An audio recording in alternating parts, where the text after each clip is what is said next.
Maganda po yung hinahawakan niyo pong bisikleta. Kukunin niyo po ba?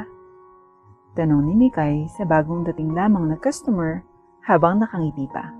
Tuwang-tuwa ito dahil sa wakas ay may panibagong benta ulit siya.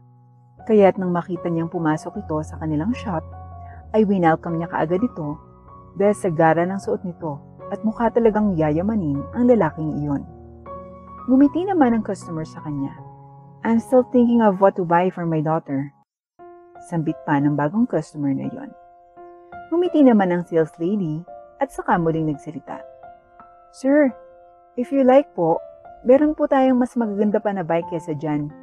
If gusto niyo po, I can tour you and just pick na lang po. Tanong pa ulit ni Mikay sa customer habang nakangiti. Sure, paniguradong magugustuhan nito ng anak ko. Sambit pa ng kanilang customer. Nilibot naman ni Mikay at sinabi nito ang mga detalye patungkol sa bike at kasama din doon ang presyo ng kanilang panindang bisikleta.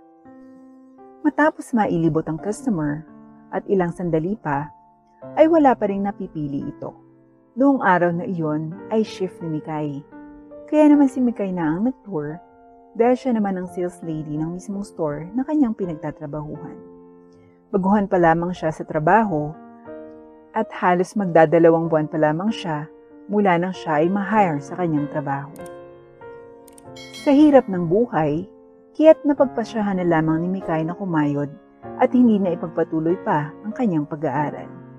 Bukod doon, ay may iilan pa siyang kapatid na pinag-aaral sa kanilang tahanan, kaya naman sales lady na lamang ang kanyang pinasukang trabaho.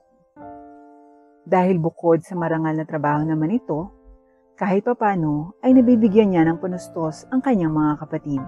Ang mga magulang ni Mikay ay nasa probinsya kasama ang kanyang mga nakababatang kapatid, kaya naman panay ang padala ni Mikay ng pera kapag nakasahod na ito. Madalas na mapag-isa sa trabaho si Mikay, ngunit kahit ganoon ay hindi naman siya nababahala dahil may CCTV naman sa loob.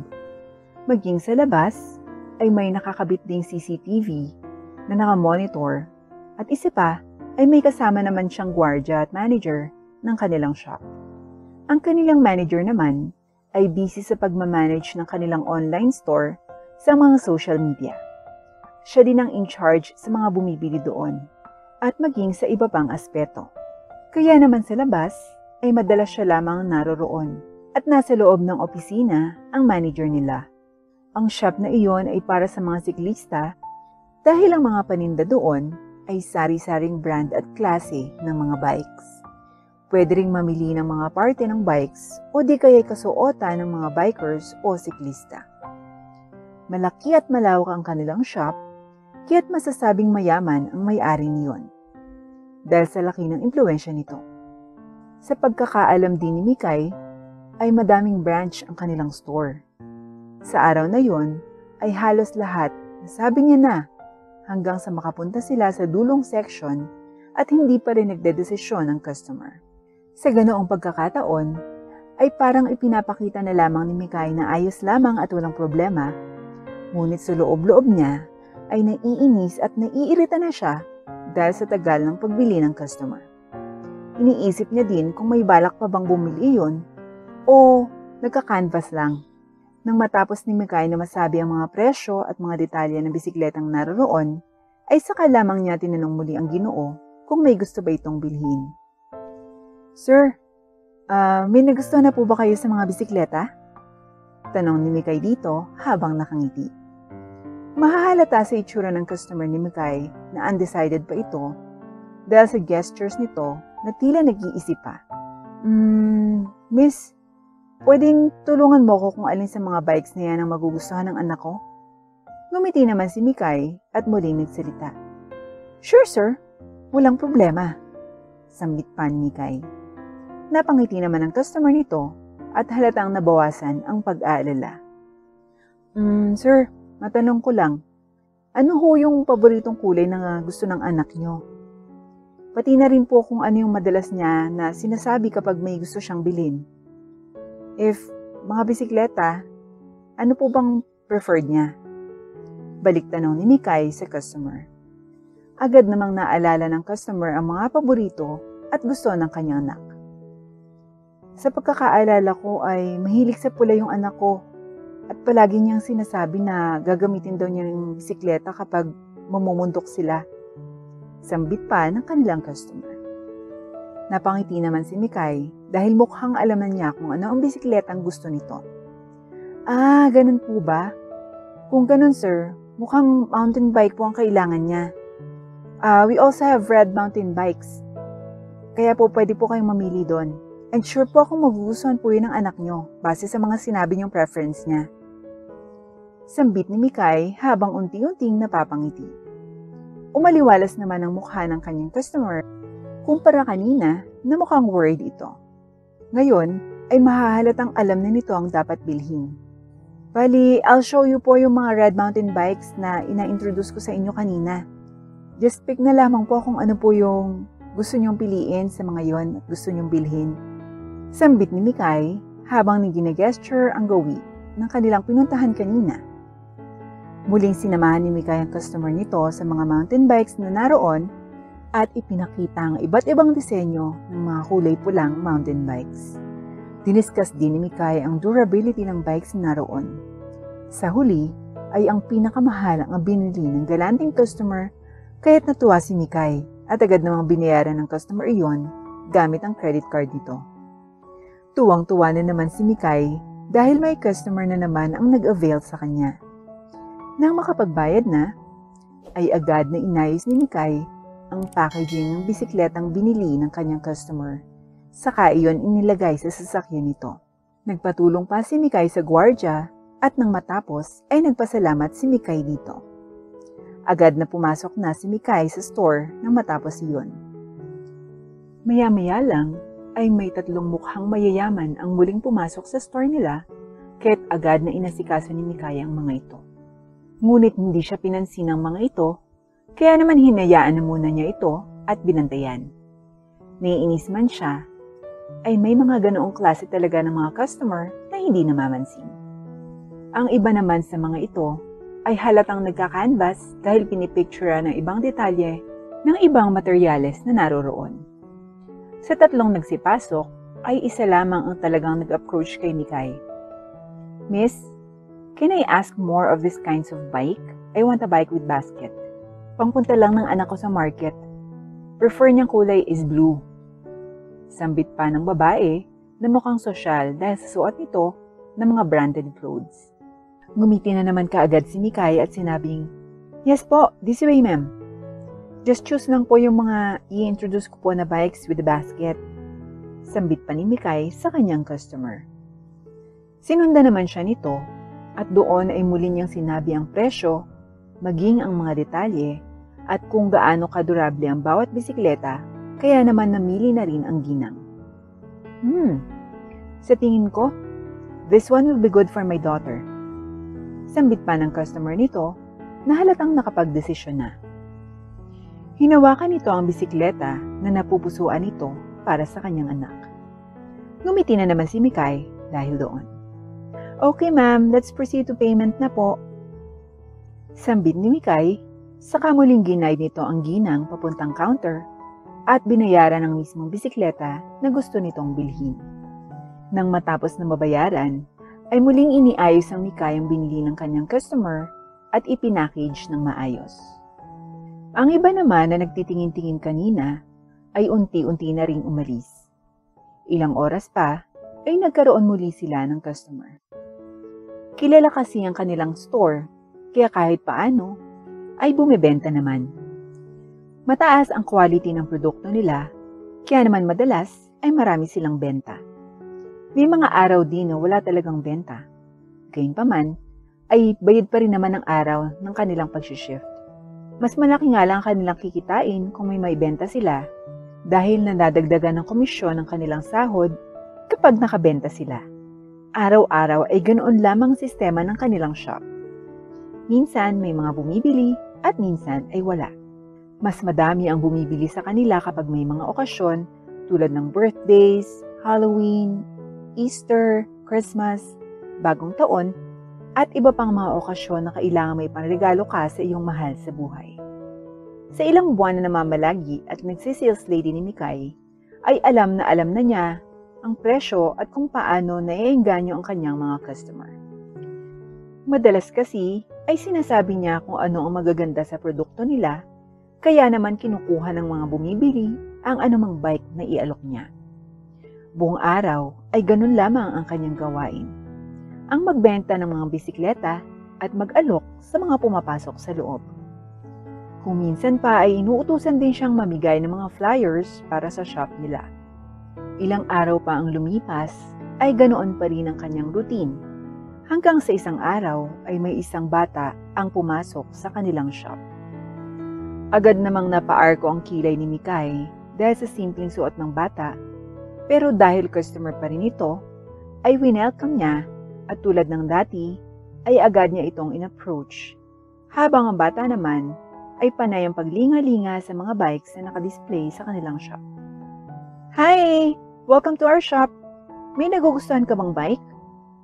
Tanong ni Mikay sa batang customer habang pilit nang umingiti. Napansin naman siya agad ng bata at agad na nasiyahan. Opo, I really wanted the mountain bike. Sambit pa nito habang nakangiti.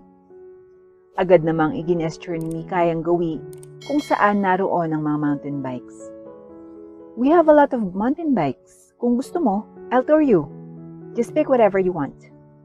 Sabi ni Mikay habang nakangiti.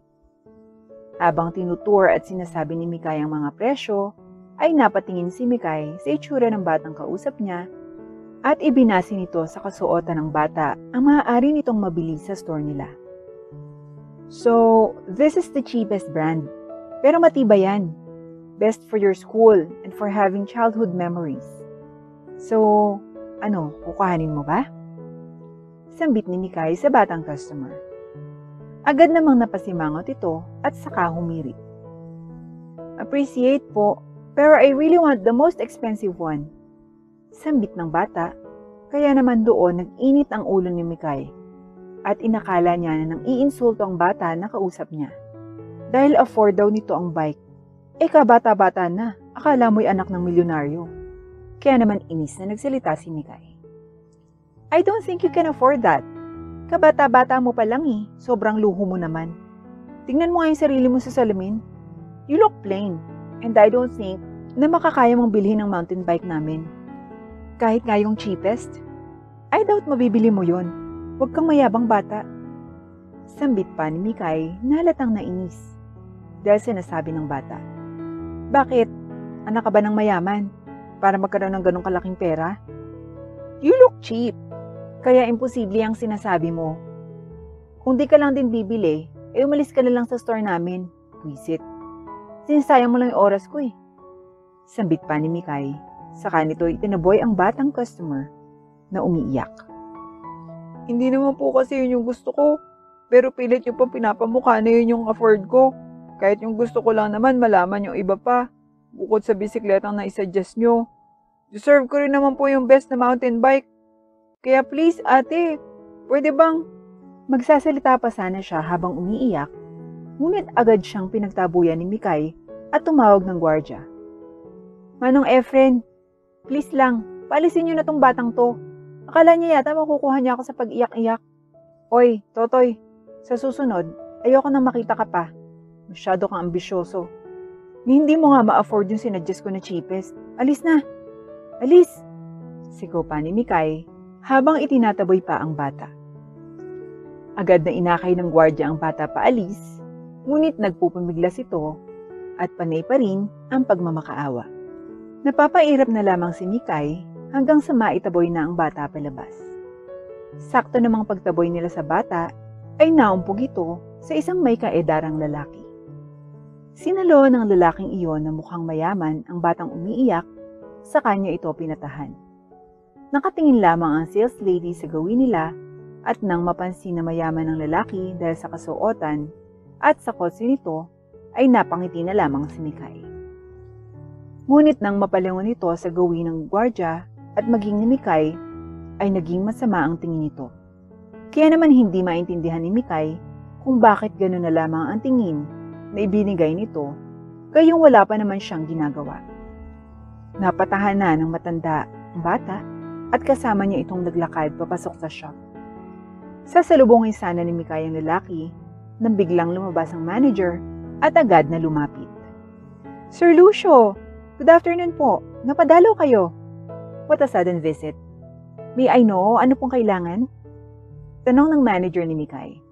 Kaya nagduda tuloy si Mikay kung sino iyon. Naisip niya na lamang na mayaman ito, kaya ganun lamang kaaligaga ang manager niya. Kaya't nagulat siya nang magsalita ang lalaking mayaman at ipakilala ang batang kasama niya. Give me the most expensive mountain bike we have, and please, show some respect to my son. Sambit pa ni Sir Lucio, saka masamang tumingin kay Mikay nang umiting pilit. Na-tense naman ang manager niya. Yes, Sir Lucio. Sambit pa nito, saka kinuha ang pinakamamahalin. Gulat na gulat naman si Mikay dahil ang kaninang tinaboy niya ay anak pala ng mayamang lalaking iyon. Mas lalo siyang nagulat nang mapag-alaman na may-ari pala ng shop ang lalaking iyon at anak ng may-ari ang batang kanyang tinalakan at itinaboy palabas. Nang mabili na ng may-ari ang bisikletang gusto ng kanyang anak, ay agad na pinagsabihan niya si Mikay. Please, show some manners to your customers. No matter what their appearance is, always choose to be humble, miss. I hope this will be a lesson for you. Don't worry, I won't fire you, but I hope you learn from this, because this is the last chance I'm giving you. Kapag nalaman kong may ganitong insidente pa sa kahit sinong customer, I'm sorry, but I don't have a choice but to fire you sa susunod na mangyari pa to. Sambit ni Sir Lucio habang inis pa din kay Mikay. Agad naman siyang inarkuhan ng kilay ng kanilang manager at napagalitan dahil doon. Nakaltasan pa siya ng sahod sa buwan na yun. Doon ay napagtantuan ni Mikay na hindi ang panlabas na kaanyuan ang dapat niyang tingnan dahil hindi sa lahat ng oras ang mga simple lamang manamit ay mga pobre. Madalas na sila talaga ang may kayang bumili ng higit pa sa inaakala natin. Isang aral na babaon ni Mikay hanggang sa kanyang pagtanda. At tulad ni Mikay, sana ay matutunan din nating huwag tumingin sa panlabas na kaanyuan dahil ang tunay na kayamanan ay nasa busilak nating puso.